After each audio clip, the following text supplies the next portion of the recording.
Like you talked with Drew, and he said that the team you're playing tonight kind of smacked you guys a little bit over the weekend. He's expecting an emotional night kind of response. Are you feeling the same thing as you go into this one?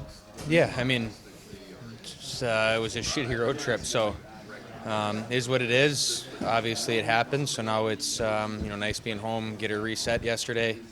Energy is good at the rink, and everyone's ready to go, and another chance to play tonight, which is nice. The words going around are kind of, they're not X's and O's stuff. It's kind of like emotion and desperation and intensity. As one of the leaders, in the room, what are you guys doing to try to make sure that the whole group is ready to go in those areas? Yeah, I mean, it's on, as individual, you want to, bring your game. Obviously, there's ebbs and flows. Things can happen. But that Chicago game in particular, we were super good right out of the get-go and kind of let it slide throughout the game. And again, sometimes it just happens based off momentum and stuff. But I think it's upon us to stay engaged throughout a game, make sure guys are talking, we're helping each other out. There's a lot of little things to do to try and keep it up there. So I think big thing for us is stay positive. We've done enough good this year to let it go that bad. So I trust the room. I think everyone's got faith that we'll be ready to go. You know what, Mike? The definition might be self-explanatory, but to you, what does 5 men connected mean? I mean, I think it starts. If we start in the D zone, it's coming back in, being tight. From there, you defend however you got to defend.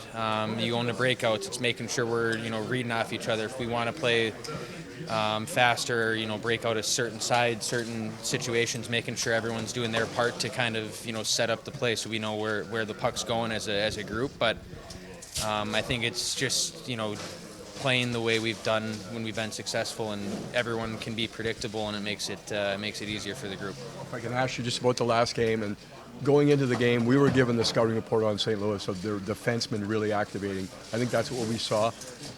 Some of the keys to make sure that doesn't hurt you. Yeah, they're very mobile. I mean, they score, they skate. I think a big thing is making sure we're making it hard, and then you get it behind them, make them have to go break the puck out.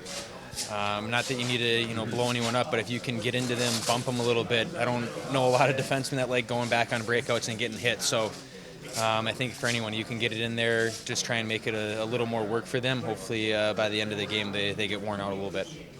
I guess you won off the ice one? Yep.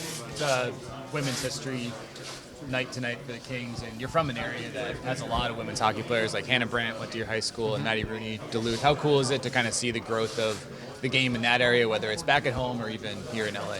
Yeah, I mean, I think it starts, obviously with what they've done, it's awesome to get that league going. You see the amount of fans they can get.